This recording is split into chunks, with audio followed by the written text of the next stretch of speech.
Hello to all my viewers. How was your week? I hope all is going well. Well, I'm here to bring you the 10th episode of What If Naruto Was from the Uchiha clan. Remember that I'll be uploading this fanfic little by little since it's my own creation, and the previous chapters are on my channel. Without further ado, I'll let you enjoy it. Winner by death. Naruto Namikaze Uzumakaha, and there was an absolute silence inside of the Chunin exam stadium as everyone looked down at Naruto, who was staring blankly at the corpse in front of him. Naruto waited for the seal to fade before he made his way to the booth for the remaining fighters, with Suisei still perched happily on his shoulder. The civilians in the crowd, who were filled with bigotry, all sneered at the demon's display, while the neutral and pro-Naruto civilians just looked squeamish. The genin in the stadium looked down at the dead genin from Taki mostly with a deep frown as the reality of the ninja world hit them full force. The more seasoned shinobi, however, were very curious as to what Naruto had just pulled off, especially Kushina, who heard the name of the technique. As Naruto climbed the steps of the dark stairwell, he shook his head, but it wasn't clear whether it was in amusement or annoyance. "Kyubi, I believe you just caused me more problems with that fun of yours." Naruto spoke mentally, but there was no disdain or annoyance in his voice, something the Kyubi noticed. Naruto did know that a certain orange-eyed girl did enjoy what the foolish Taki shinobi just went though. "Oh, but you told me that that realm was where I had free reign and I decided to be the executioner. Anyways, that fleshy bag was nothing more than trash and demon hater." "Oh yes, I definitely enjoyed showing him a true demon." Naruto ignored the deep, almost a maniacal chuckle from his resident demon as he made his way back into the booth. Ignoring all the attention on him, Naruto made his way back to the rail. As Yujito passed, she gave Naruto a frown, probably not happy that he killed the boy. The reaction Naruto got from the Tsunade Jinchuriki was polar opposite. There was an approving gleam in those pale eyes of his. Naruto blinked his cool blue eyes when he felt someone standing next to him, but didn't say anything since he was not the one who wanted to talk. "What was that, Naruto-san? If you don't mind me asking?" The voice he recognized as the Yuna girl from IWA added on sheepishly when she realized it came out as a demand. Naruto looked at the diver helmet wearing kunoichi with his eyebrow arched behind his hanging bang. It was a technique that belonged to the Uzumaki, but then again he doubted anyone in the exam could even replicate half of what was required to do the technique. That move uses the seal to trap an enemy within a different universe using mental energies. Whatever happens in this reality happens to the body in our reality. That kid died in there, so he died out here. Naruto's voice was curt, and it brought shivers down the spines of each genin left in the booth, just wondering what Naruto had concocted for the now-deceased Taki shinobi. Naruto smirked when he could see the effect his words had on his remaining competition. Mental warfare was just as important as physical. Naruto idly rubbed the back of Suisei's neck with his finger as the proctor started the match between his fellow Jinchuriki. Combat field. Gaara stood there with a small grin as his arms slowly unfurled from in front of his chest as he looked across at the blonde kunoichi from Kumogakure. His mother had told him that this girl was just like he was.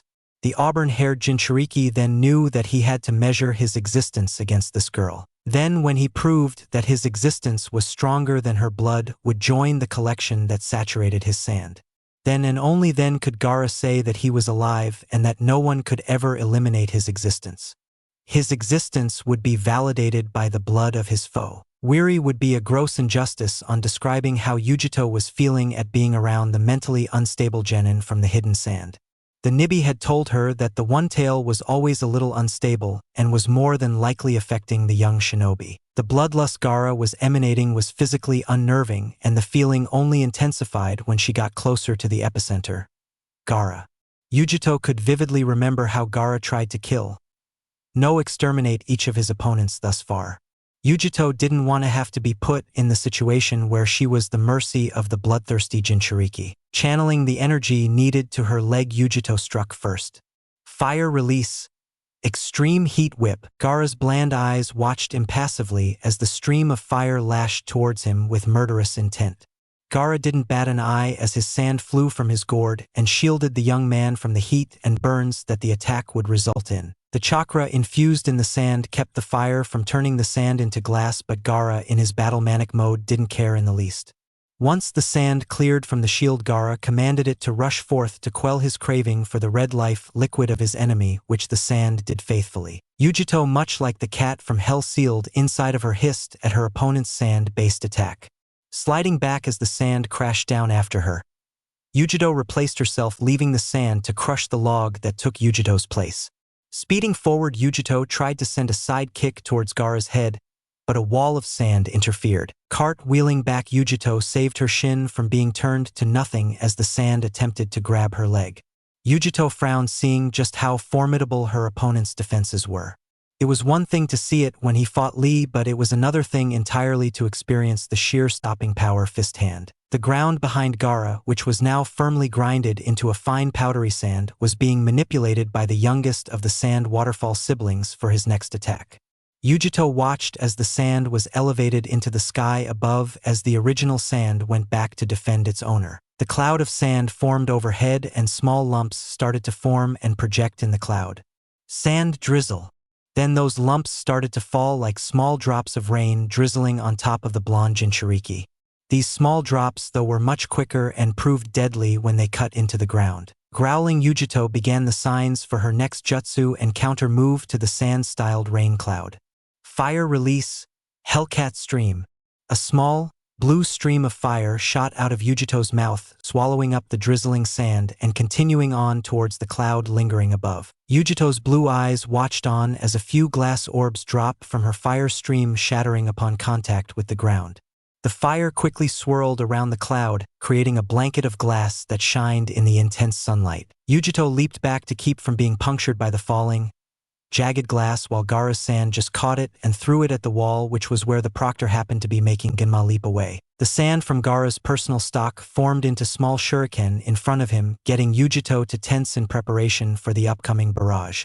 The shuriken cut through the air with an alarming speed, catching Yujito off guard, which resulted in the cut she was now sporting on her cheek. Now aware of the velocity of the projectiles, Yujito made use of her flexibility to deftly weave through the deadly sand-based weaponry. Yujito growled slightly because Gaara had only taken maybe a step this entire fight, while she had to be on the move almost constantly. That is indeed a fearsome defense. He doesn't even need to command it to defend like he needs to do for offense. Yujito's slitted eyes narrowed at Gaara, trying to find some way to break through that absolute defense she had heard about. The blonde knew taijutsu wouldn't be possible since the sand would just crush any appendage that it would catch. Genjutsu, while a viable option to defeat Gaara, and his tunnel vision was out of reach because of her status as a Jinchuriki. She didn't know Fuinjutsu like Naruto, so that left her with ninjutsu. Fire release, spindle flames. A small jet of fire came from Yujito's mouth, spinning until it hit its point where it speared out right towards the sand defense. Gaara didn't even show any worry as a wall of sand went up in front of him, stopping the flames a few feet short of hitting him. Gaara's eyes widened momentarily when he saw the sand glow, but the Tsunade quickly acted, reinforcing the sand before it could be destroyed. The sand filtered away so Yujito could see the grin Gaara was wearing, getting her to raise an eyebrow out of curiosity. "Kitten, get down." Not questioning her companion, Yujito dropped to all fours like a cat, and not a moment later the shuriken she dodged earlier came flying over her. The sand shuriken kept on going until it reached the auburn-haired boy's sand, where it harmlessly formed back into the mother source. Yujito got back onto her feet and wiped the small amount of sweat that adorned her brow, while Gaara just looked on with a slight frown. In the stands, "Man, they haven't even spoken all that much, and this is so damn intense," Kiba shouted, wiping his brow with his sleeve, getting a nod from his teammates and a yelp of agreement from his ninja hound partner. Kiba may be gung-ho when it came to proving himself, but in this case he was glad that he wasn't fighting. "Kiba, what did I say about your language?" Kurenai scolded her loud-mouthed student, getting him to shrink under her disapproving glare and gulp nervously. Having lived with a rough mother and elder sister, Kiba learned a healthy fear of women. "Man, am I glad I gave up fighting after that Chojurro match. It would be too troublesome." Shikamaru drawled out with a sigh as he watched on as the clouds just drifted on by, ignoring the glare from his blonde teammate, but decided not to say anything referring to a certain troublesome blonde. "Shika, why can't you be more like Ino's insult?" And comparison was cut off by an annoyed Shikamaru who took his eyes from the clouds to snap towards the Yamanaka next to him. "Like your Sasuke? He got beat in the first round and easily." Shikamaru asked with a slight distaste in his mouth, and the mention of the village's most arrogant genin getting a small chuckle from Choji, who pulled out another bag of chips to munch on while he watched the competition proceed. Ino frowned at her lazy friend but couldn't dispute that Sasuke did get beat pretty severely in everything he was thought to be good at. That brought up another question in her mind, and that was just who was Naruto really? Because it was clear that no one in the stadium knew just what Naruto was capable of. Combatant booth. Naruto watched his fellow Jinchuriki with his analytic blue eyes as they traded jutsu with no one coming on top. While Yujito had the speed and flexibility to avoid Gaara's jutsu, Gaara had the pure stopping power to keep Yujito from gaining an advantage. But he knew Gaara was expelling less energy than Yujito was because he had moved less and his sand seemed to act on its own, possibly sentient. Yet the scorned shinobi knew that neither would run out of energy soon, seeing as they were both Jinchuriki. They look pretty even, Narumi said aloud, watching the two shinobi going back and forth with their jutsu. The only real damage were the few superficial cuts from Gaara's sand shuriken, but those had since closed up. Naomi seemed to agree with her if the nodding she was doing was anything to indicate her opinion. No, it seems Yujito-san is at the disadvantage here. Haku's soft voice got the attention of the shinobi in the booth sans Naruto. While it may seem like they are even, Yujito has been forced to use a lot more energy, while Gaara hasn't even been forced to take a step back. A look of realization crossed the faces of most of the genin as they thought back on the fight so far. Well, this should be interesting then, Yuna added with a small amount of excitement in her calm voice. Combat field. Yujito shot forward with her claws extended, so that she wouldn't have to risk being sucked in by Gaara's sand. Swaying to the left and shuffling her feet, Yujito avoided a burst of sand Gaara sent after her. Only a few feet from reaching her opponent, Yujito lunged forward, but Gaara's sand countered and swallowed her wrist before she could try and carve through the grains of sand. Nibi, I need your chakra around my arm before he shatters it, Yujito called out, mentally getting the immediate response of a red cloak of yokai. Using the small boost in strength granted by the malevolent energy, Yujito wrenched her hand free and skid backwards. Gaara's brow furrowed as yet again the nuisance across from him refused to forfeit her existence. Gaara called on all of his personal reserve of sand and mixed it with the ground below him, multiplying the amount of sand he had at his command. Gaara moved his hands forward and the wave of sand slowly crawled forward. Infinite sand tsunami. The crowd was in awe at the magnitude of the young Jinchuriki's jutsu as it threatened to crash down on Yujito. Yujito turned around and ran as fast as she could muster towards the far wall of the stadium. Getting close enough, Yujito leaped high onto the wall and stuck to the surface with chakra on the soles of her feet. The dull roar of the sand crashing on the ground drowned out any of the small sounds coming from cheering or clapping crowd members. Yujito watched from the safety of the wall as the sand washed up and slammed into the wall beneath her, sending a strong vibration through her body. Slowly, the sandy powder sank back into the solid part of the ground, letting Yujito know that it was always lingering just below. Yujito flexed her hands and reinforced her claws with some chakra, making sure they were strong enough for her next move, because if they weren't, then she would be left in a compromising situation. Channeling some extra chakra to her legs, Yujito kicked off of the wall and towards Gaara with her claws together in front of her head. Spiraling claw. Yujito's whole body began to spin clockwise. With each spin, the speed behind her body increased, as did the speed of the spin. The claws linked up with each other to form one white torpedo-like tip that was aimed and bearing down on Gaara. The sand shield was quick enough to bring itself to Gaara's defense, but the power and velocity behind the spin tore through the shield. Yujito grinned when she felt her claws digging into Gaara, but her celebratory grin was cut off when she heard a dark chuckle from Gaara. Yujito looked up and her eyes went from confident to alarm when she saw she only managed to break into Gaara's sand armor. The sand Yujito broke through swarmed violently on each side of the Kumogakure Kunoichi and suddenly slammed into each side of her. Thankfully for Yujito, she managed to avoid the painful experience by flipping back and out of the close range of Gaara and his sand. Panting slightly, Yujito got back to her feet, watching as the sand near Gaara's heart fell away, long since doing its job of absorbing the impact of her last attack. As infuriating as it was, Yujito could admit silently that maybe there was something to calling Gaara's techniques the absolute defense. However, the Kunoichi knew now was not the time to admire an enemy she was currently in combat with. Gaara was reading his next move when he heard the voice that chilled his blood every time it spoke. Gaara, what is taking so long to kill her? An angry voice bellowed out inside of the auburn-haired Tsunade's head, making his eyes get a few more degrees cooler. I'm going to kill her mother, just please be patient. It won't take much longer.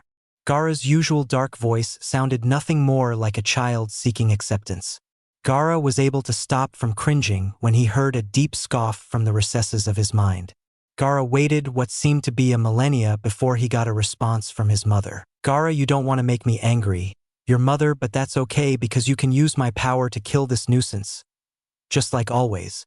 The voice sent a very disturbing coup to its container, but Gaara's mind was too distorted to be unnerved by this. Instead, he grinned, because it was finally time to prove just why he existed. The sand that swirled around Gaara suddenly came to a halt and hardened around Gaara, forming a cocoon around the boy. Just as the dome was about to close, the last thing Yujito could see was Gaara's sickening grin. Then inside of the sphere of sand, Gaara's chakra started to get more potent and more demonic, getting some alarm bells to go off inside of the Two-Tails' head. Kitten, you need to give up and do it now before he can transform. Yujito's blue eyes widened in shock hearing that Gaara planned on transforming. But even if I can't handle 2 tails of yokai, I can still manage one just like he can. Shouldn't that be enough? Yujito asked because she trained with her sensei B just so she could call upon the Nibi as a hidden ace, and this would seem like the perfect time to call on that little extra. Yujito frowned when she felt the Nibi shake her head negatively, but she would wait for an explanation. Kitten, if you maximized the amount of the 2nd tail of yokai, you would transform into my body. That is what that boy is doing now. And a full-blown shikaku is much stronger than your 1-tail state. This is a losing fight. The 2 tails informed her container regretfully, since she knew just how much she wanted to prove herself, but she wouldn't let Yujito get killed because of a need for validation. Yujito nodded her head and looked over to Genma and raised her hand to get his attention, which she did. I give up. You might want to stop him, Proctor-san. Yujito warned the Leaf Jounin before she used a Shunshin to get to the stands where the rest of her team was staying. Gaara, that is enough, the match is over. A deep booming voice came down from the higher echelon of the Chunin exam stadium, getting the sand to freeze any movement. Gaara's sand slowly retreated into his gourd, and Gaara glared up at his father before disappearing in a sand Shunshin. Combatant booth. The sand Shunshin that filled the booth signaled the arrival of the victorious combatant from Kaze no Kuni. The remaining genin wasted no time in giving Gaara a wide berth out of fear or caution. Gaara looked over to see was the only one to not move was Naruto, who didn't even seem bothered by his presence. It was different from anything Gaara had ever experienced, and it confused him. Ignoring his emotions, Gaara walked over and stood between Naruto and the wall without so much as a word. Narumi was glancing towards her brother, slightly worried by how close he was to the dangerous entity form Tsunade. The blonde daughter of the Hokage shook off her concern in favor for silently cheering for sister as she made her way down to fight the Kunoichi from Iwagakure. The girl had proven herself to be proficient with water-style ninjutsu as well as in the field of genjutsu. The girl was a serious Kunoichi and would prove to be a strong challenge for her sister. Though she was also trying to come up with a way to combat Haku, who proved she was very capable as well. Narumi sighed because the path to Chunin was clearly not an easy one. Chojurro was also thinking about his next fight against Naruto. One would think that having dueled with each other once already would help, but there was the game changer. The Sharingan. The duel in Nami no Kuni was just that, a duel between swordsmen, but this next fight would be between ninja swordsmen, and he knew it. He would give it his best shot, of course, but the blue-haired teen had to wonder if it would be enough against the renowned power of the Uchiha clan. Chojurro subconsciously went to reach for the hilt of his Hiramakiri, but caught himself at the last moment and got ready to watch the next match. Naruto was silently creating an inventory of the dwindling number of opponents that were left in the tournament. There was the indomitable Jinchuriki from Suna, his sisters, the mystery girl from IWA, a ninja swordsman from the Hidden Mist, and an ice release user. Each opponent had their strengths just like they had their weaknesses. While Naruto didn't care who won this next match, he did hope to learn more about Yuna's capabilities, and who better than his more tenacious sister to do that. Naruto closed his eyes for a moment before opening them again, revealing his Sharingan alive and spinning. Naruto didn't believe in copying ninjutsu just like Itachi, but it did help in dissecting and understanding the jutsu, thus helping to find the weakness. Combat field. Naomi looked to Yuna with a beaming smile as she bounced on the heels of her feet, and the 2 nin around her could feel the excitement rolling off of her. Yuna too was hoping for another fight with a serious kunoichi just like her last fight with Fu. I hope we can have a good fight, Yuna-san, because then when I win it will be all the more impressive. Naomi said with a cheeky grin, getting a small chuckle from the IWA kunoichi. It was the same thing Yuna was thinking, so she couldn't find it in her to call out the confidence behind that statement. I was thinking the same, but of course I don't plan on losing here either. I want to keep going and win the whole thing, Yuna said with her own bravado coming through, getting an understanding nod from her excitable opponent. It was then that both fighters knew that they would be in for an excellent fight because neither would be giving in easily. It didn't have to be a fight to the death like the one only 2 matches ago, but it was going to be a tough one that would make both kunoichi stronger in the end. It was their kind of fight. Having enough with the pre-fight banter, Naomi went through a series of signs at a moderate speed, ending on the ram sign with a small smirk. Wind release. Godly wind from the mountain. A vortex of wind blasted forth from Naomi's hands straight towards Yuna, who was too close to the Namikaze Uzumaki to avoid it. Biting down on her tongue, Yuna brought her forearms up to take most of the damage from the sudden wind attack. Naomi lowered herself into her defensive taijutsu stance, fully anticipating a counter-strike from Yuna. Yuna, getting into a readied stance of her own, glared at Naomi for getting the first strike in. Taking a handful of shuriken, Yuna flicked her wrist in an effortless motion, sending a wave of black spinning stars. Naomi scoffed and waved her palm, sending the trajectory of each shuriken off track, just enough to make them miss comfortably. Naomi blocked a fist from Yuna with her forearms and ducked the follow-up kick aimed at her head. Using her lowered stance, Naomi drove the point of her elbow into Yuna's gut, but the attack was easily batted away by Yuna. With her balance slightly disturbed, Naomi didn't have the chance of blocking a knee strike to her ribcage, making her groan slightly. Naomi replied with a quick hook towards Yuna's throat, but Yuna was quicker and slid away from her opponent, creating space between the two. Yuna gave a small smirk of her own as she began to go through her signs. Poison release. Cloud of toxins. Yuna's mouth spewed a ghastly cloud of purple smoke that the air currents carried towards a startled Naomi, who hadn't seen a technique like that before. Naomi leaped back, but the cloud of poison continued to steadily make progress towards her. Naomi really did not wish to test the limits of her lungs by holding her breath, so she needed to clear the air. The Konoha princess hands, ending with the snake seal, took a firm stance as a strong squall blew over Naomi's shoulders and hit the cloud of poison head-on. The upward current of wind knocked the cloud poison into the sky overhead, where the chakra-infused wind scattered the poison harmlessly into the atmosphere, where it became too diluted to be effective. Naomi took a moment to sigh in relief, since that stuff looked pretty nasty to her. Despite having the in half of the Kyuubi's chakra, there was no intelligent conscience to use the chakra and filter out the poison if she ingested any of it. You did good to keep the poison away from your lungs, but how will you stop this technique, I wonder? Poison release. Venomous serpent. Instead of the cloud of purple smoke this time, a purple liquid formed the body of what ended up being a menacing snake. Naomi took a step back at the sight of the poisonous snake, opening its mouth, literally baring its fangs.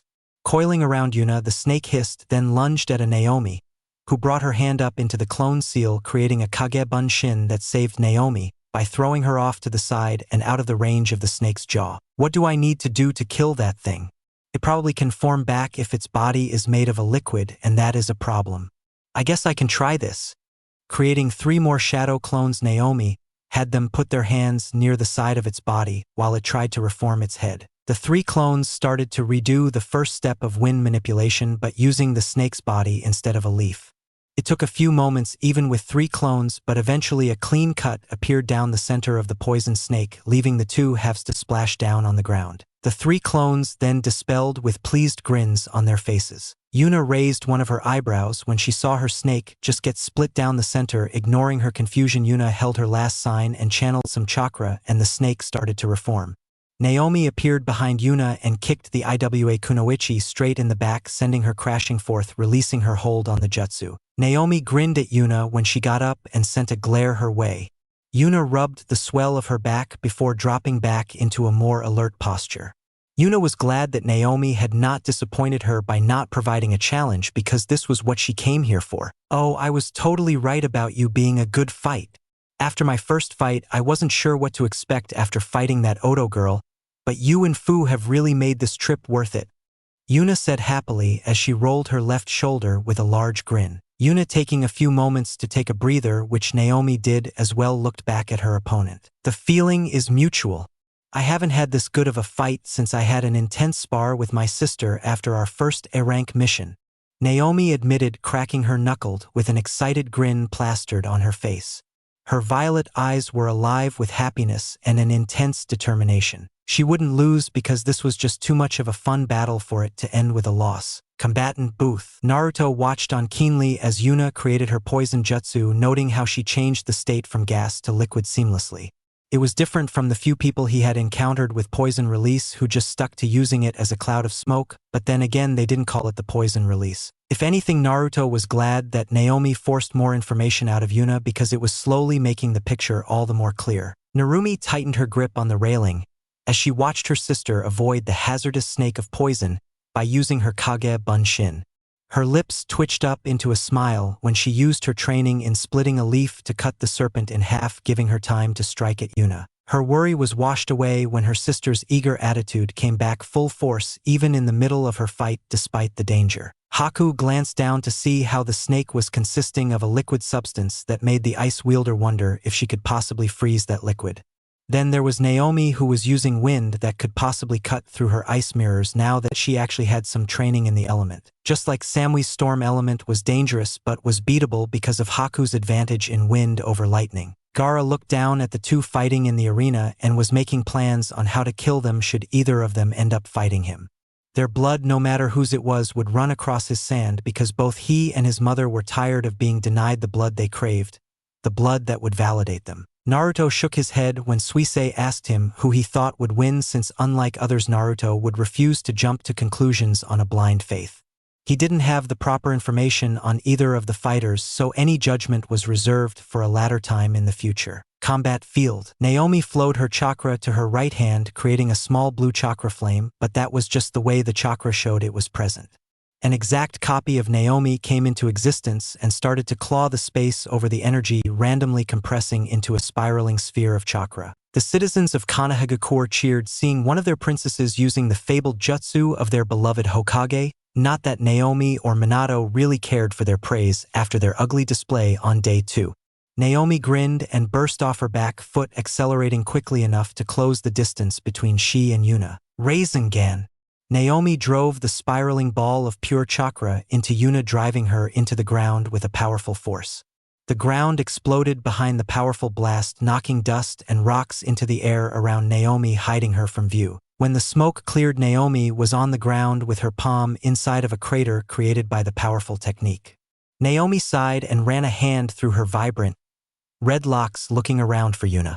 Getting back on to her feet, Naomi turned around and was looking at a smirking Yuna who showed no signs of damage from the spiraling sphere of chakra. Phew, that was a close one. You almost got me because I froze seeing the jutsu of your father, but then again I had time because it wasn't in a flash. Lucky me. Yuna muttered sarcastically as she brushed off her shoulders, ignoring the small glare from Naomi for brushing off her most damaging technique. Yuna, seeing the glare she was on the receiving end of, waved her hand, shooing away the glare without much of a thought. Don't be like that. I am only being honest. Seriously, why everyone's so tense in things like this is?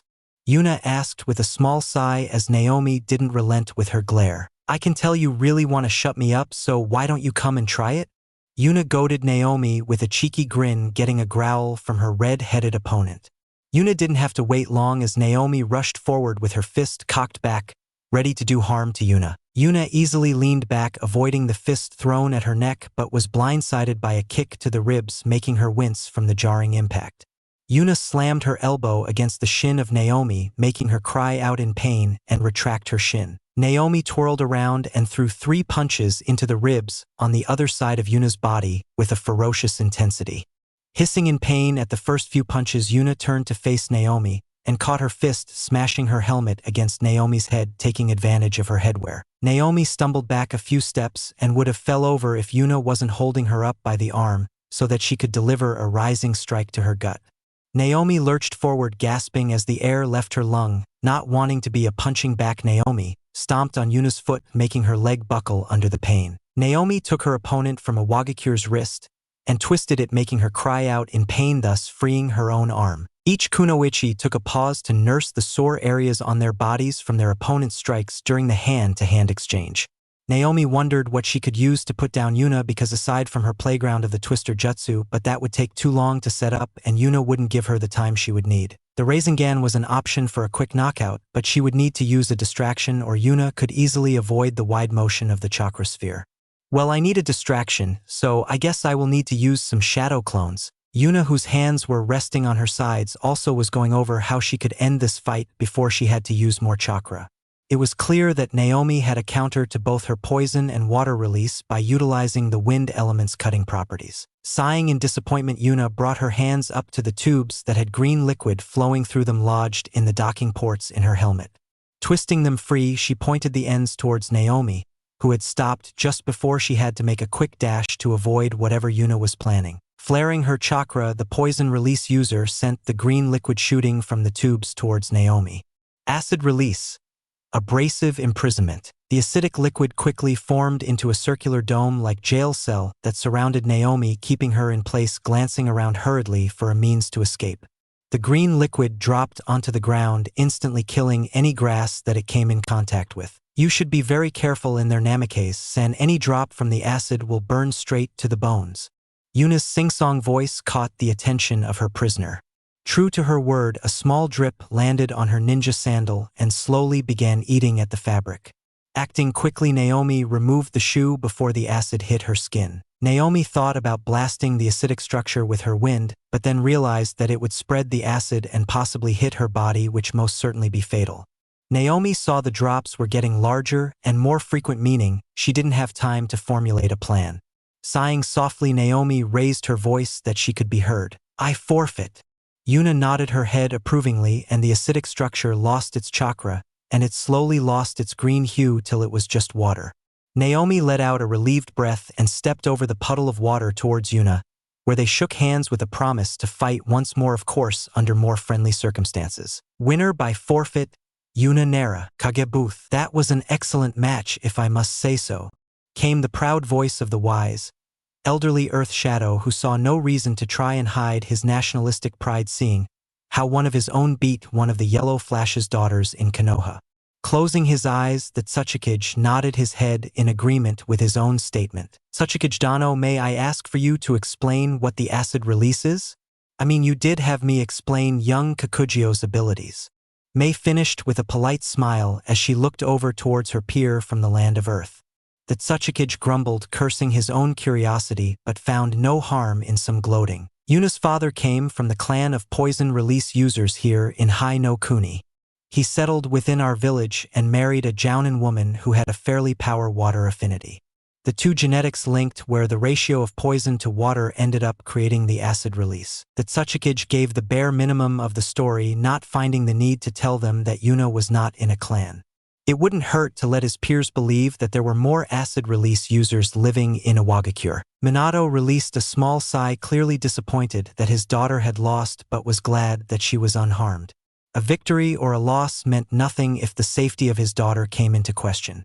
It looks like Naomi just ran into an unknown factor that she couldn't adapt to. The Raikage grunted in agreement with his rival for the title of fastest shinobi, as he looked on, barely paying attention since he no longer had the proverbial horse in the race. The Raikage glanced over to the blonde Hokage with a small smirk. Yes, your daughters are quite skilled, just like that son of yours. At least those two just don't kill helpless Genine. The Raikage took a small shot at Minato, hoping to rile him up. Sadly for the Kazekage added his opinion into the idle chatter before Minato could give his response to his words. You call him a killer, but I call him a shinobi, the Kazekage said with his perpetual scowl. The Wind Shadow was impressed that Naruto at his age was able to go to such extents. Leaving opponents alive often led to enemies and regrets in the future. Minato chuckled at Ice's disgruntled expression, clearly not appreciating the timing of the Kazekage's interjection. Combat field. It seems we have to do combat once more, Narumi-san. Haku's soft voice was friendly, seeing as how the fighting had yet to start. Haku kept Snowfall on her hip because she knew that she was going to be in a long-range fight where her blade would be of no use. Rushing in with the sword to force her style on Narumi would also lead to a quick defeat. That it does, Haku-san. At least this time it isn't a fight to the death because of a scummy businessman though. Narumi added with a soft chuckle, remembering just how money could change the dynamics of everything. Money could even put those in a position of power in a bind by someone who otherwise would hold no influence. I think it is time we start our match. Haku's friendly visage turned more frigid, going into her Hunter Nin persona, getting Narumi to become more serious as well. Reaching into her pouch and arming herself with sunbon needles, Haku wasted no time in flinging them at Narumi. Already familiar with Haku's weapon of choice, instead of trying to deflect the needles, Narumi used a shunshin to appear on Haku's left side. Haku whirled around and watched as Narumi pushed forward with a kunai in each of her hands, obviously ready to use them. Narumi raised each kunai, ready to bury them in each of Haku's shoulders. Haku stomped her foot on the ground, kicking up the water puddle left over by Yuna into the air, forming a shield cylinder around her. Water release, water pulse. Narumi cried out in surprise as her body was pushed back by the water, sending her tumbling to the ground. Getting back to her feet, no longer armed with her kunai, Narumi looked up to see Haku looking at her coldly. She growled. Narumi recalled her battle in Nami no Kuni with Haku and knew that if she got caught in the ice mirrors, she would be in trouble.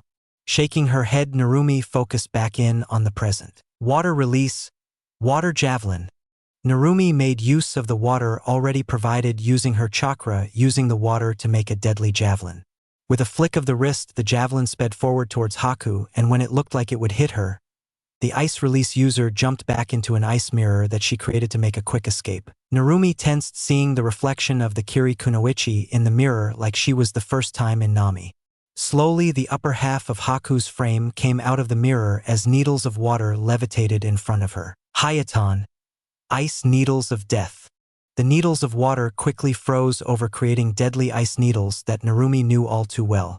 The frozen needles flew towards Narumi, who tried to roll out of their path, but the speed behind the projectiles was too great, leaving a few needles stuck in her arm. Hissing to herself, Narumi pulled the needles out of her arm, throwing them to the ground where they shattered into an icy dust that would be quite beautiful if they hadn't tried to kill her moments prior.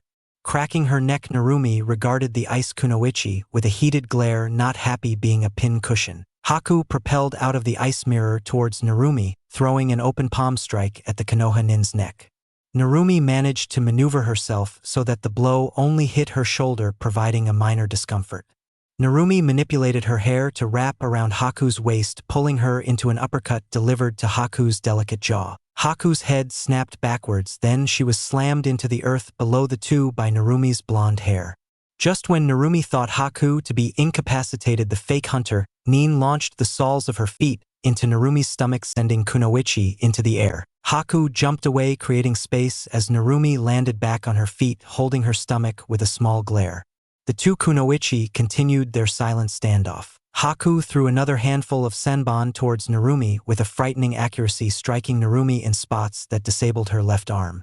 Another handful of senbon were lodged into the blonde's right leg, dropping her to a knee. Haku put away the other senbon that she planned on using in case her aim was off. Walking up to Narumi, Haku gave her a hopeful smile as she got closer. I would recommend that you give up, Narumi-san. This way I won't have to hurt you any further. Haku advised, hopefully not wanting to cause any lasting damage to the kunoichi in front of her. Oh, you mean this? This is nothing really. Narumi said with a labored chuckle, as if she hadn't had 20 or so senbon sticking out of her body. Haku frowned at what she perceived to be useless stubbornness. Each of the senbon needles struck chakra points and nerves to shut down the muscles in her arm and leg. Not saying another word, Narumi held a hand sign and closed her eyes to enhance her concentration. Soon a faint red glow wavered off of the Hokage's daughter, as tapped into the yang chakra of the Kyuubi, healing all of her minor nerve pinches and chakra points. Haku, who still was unaware of what Narumi was doing, was left vulnerable to the sudden uppercut and jarring kick that sent her tumbling away with a cry of pain. Haku looked into the sky, her face scrunching up in pain as she gently rubbed the bruise she felt on her delicate jaw. Narumi stood there with a victorious smirk on her face as she waited for Haku to get back onto her feet.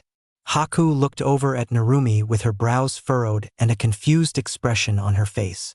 Narumi ignored this in favor of smirking at the girl and running her hand through her hair, enjoying the confusion on Haku's face. Now what was that about this being over? In the stands. Go, Narumi-chan. Kushina and Naomi both shouted in the same exuberant voice as they stood on their feet cheering for their family member to come out victorious in her fight. It was clear to the other Konoha genin just who Naomi took after out of her parents.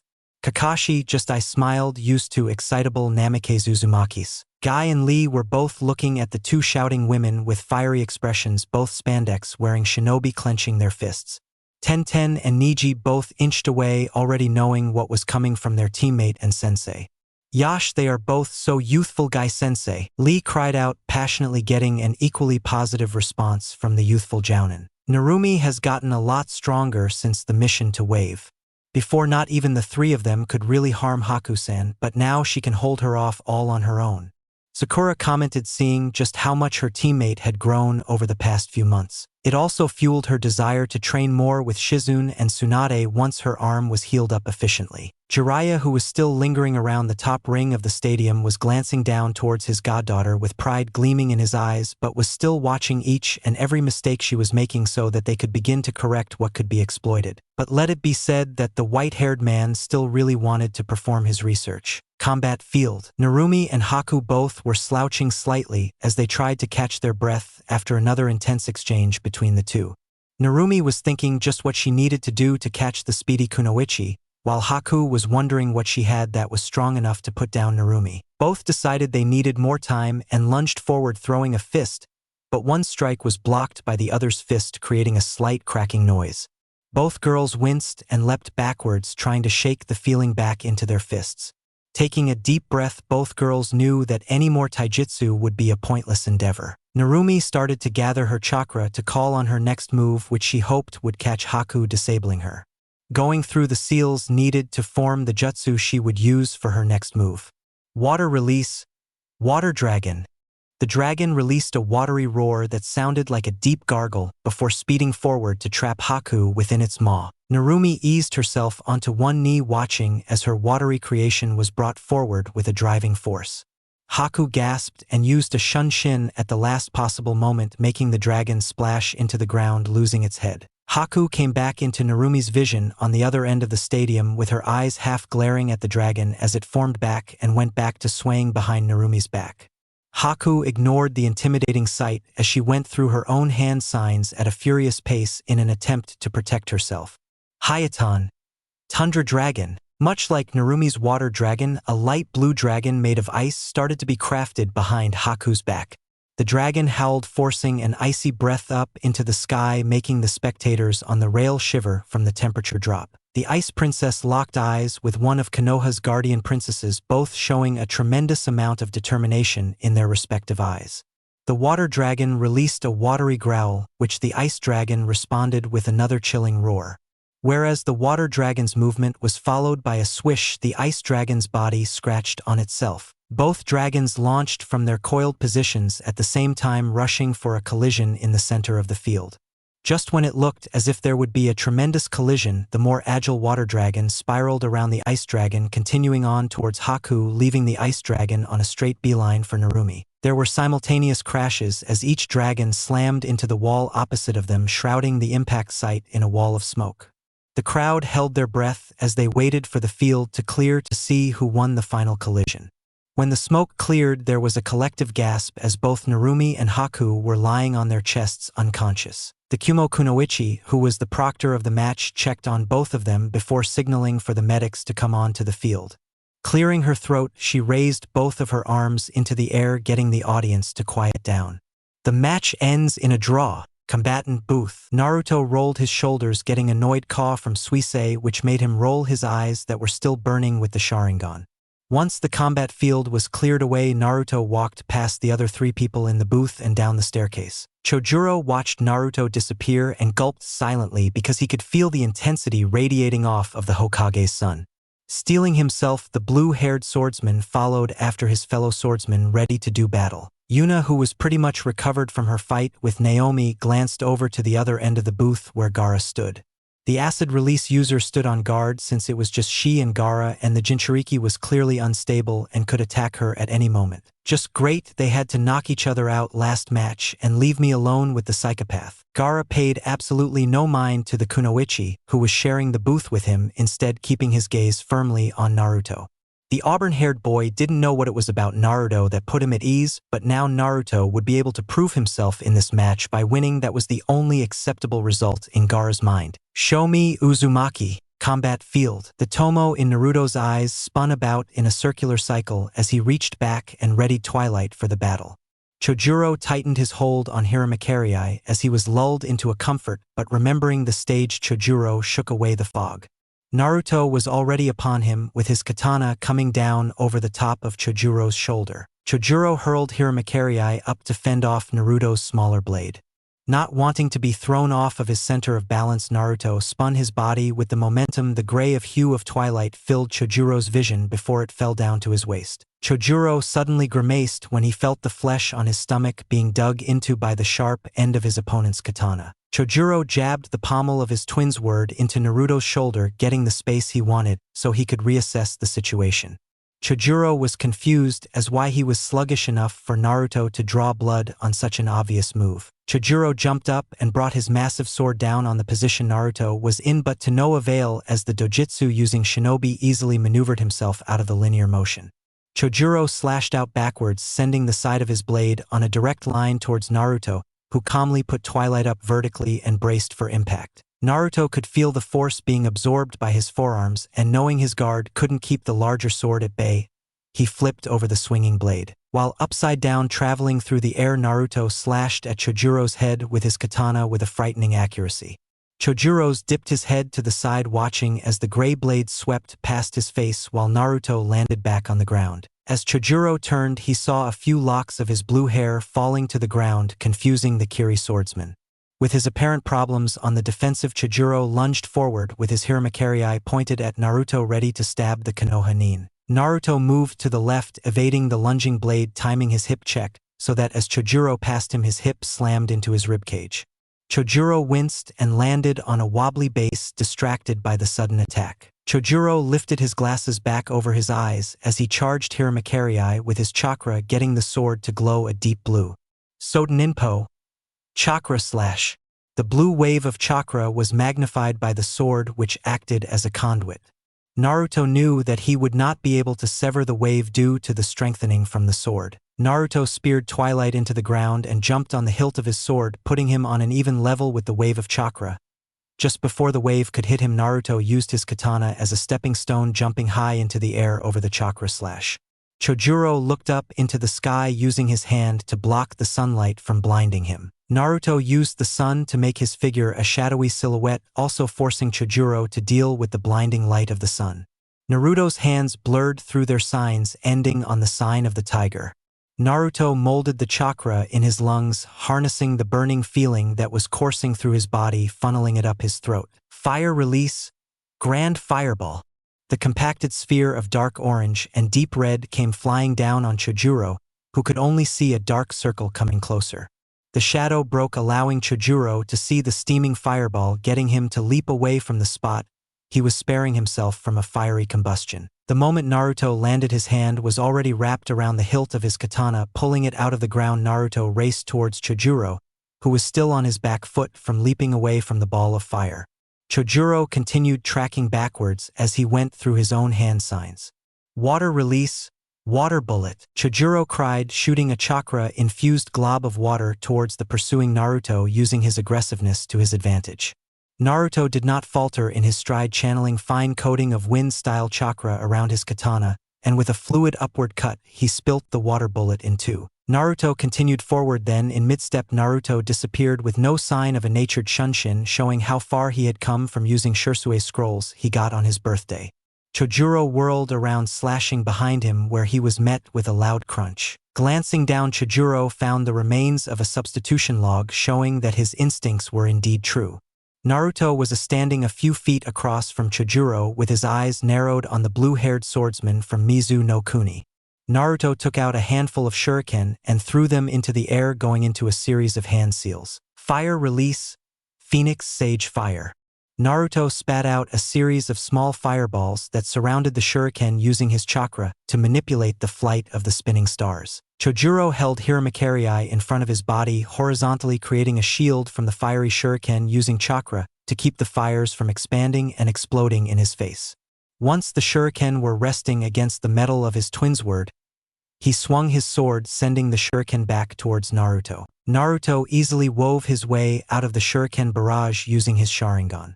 Chojurro tested his body to see if his movements were back to their normal speed when he caught something abnormal in his muscle movements. Chojurro's eyes widened when he realized what was wrong with his body. He casted a genjutsu on me when I looked into his eyes at the beginning of the match. Chojurro put his grand blade back in the holster on his back, needing both hands for what he was going to do next. Slapping his palms together, Chojurro cut off his chakra flow temporarily before releasing a concentrated wave of chakra out.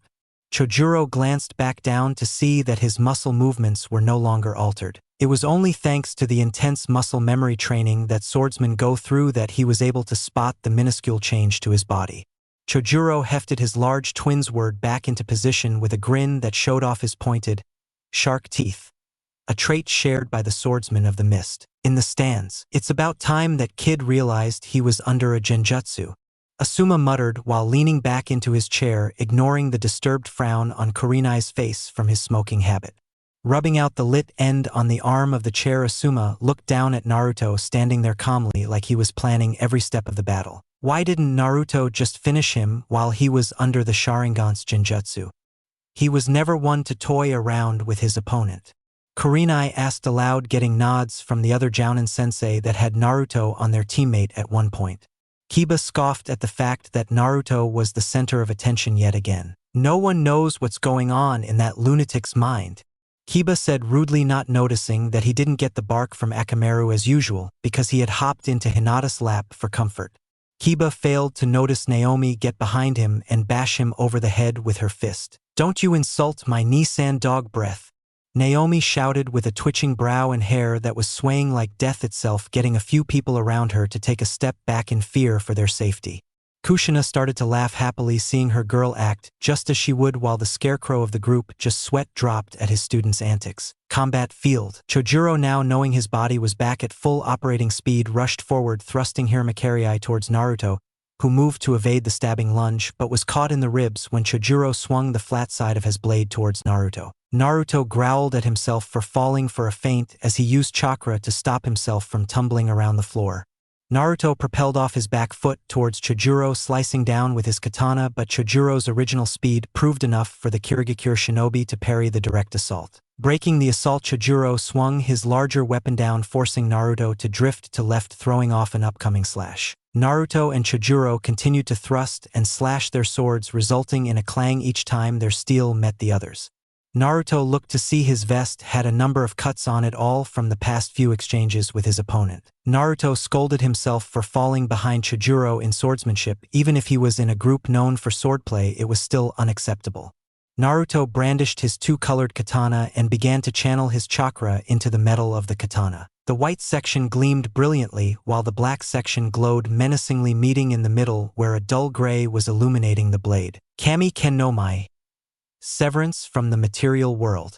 Naruto swung his glowing katana and a thick wave of energy flew towards Chojurro, who was in the process of swinging his sword around in a circular motion.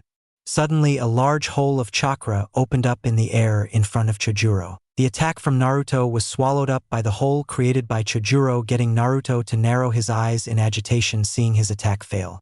Chojurro let his Hiramakerii slump down, showing that creating that chakra hole took quite the hammer to his chakra reserves. Standing up, Chojurro willed himself as he went through his hand seals to push on the attack. Water release. Shark bomb. The water coming from Chojurro's mouth slowly formed into a great white shark that was looking at Naruto like its prey. Naruto didn't have enough time to dissect the jutsu before it swam forth towards Naruto. The Sharingan user found that the chakra was too concentrated for him to slice through the jutsu. Naruto brought of his guard just as the shark's powerful jaw ripped into his arms and drove him straight into the wall behind him. Chojurro, seeing the success of his attack, waited to see if he had done any serious damage with his last move. Naruto got back onto his feet and everyone could see the sleeves of his vest were shredded with blood dripping down his hairline and forearms. Naruto tapped into the soul link he had with Suisei. "Hey Suisei, are you still flying overhead?" Naruto asked with a slight pant, as the damage to his body was a little more severe than he had expected from the water-style jutsu. Naruto glared down Chojurro, his Sharingan seeming to burn through the swordsman's very soul. I'm here, Naruto-kun. What do you need me for? I can't really do anything significant. Suisei admitted bitterly as she flew around Chojurro high in the sky, escaping his attention. Naruto almost laughed when his partner admitted she couldn't help, but he had other plans. Yes, you can just shed a nice amount of feathers around my opponent and I will take care of the rest. Naruto said, watching as the black feathers from Suisei's wings started to fall all around Chojurro, garnering his attention. Naruto smiled as he went through a few hand signs and focused on the space around Chojurro. Wind release, shadow hurricane. The wind around Chojurro started to swirl violently, taking the feathers around Chojurro, turning them into small swirling blades. The feathers also made the wind dark as night, hiding Chojurro from the eyes of the arena.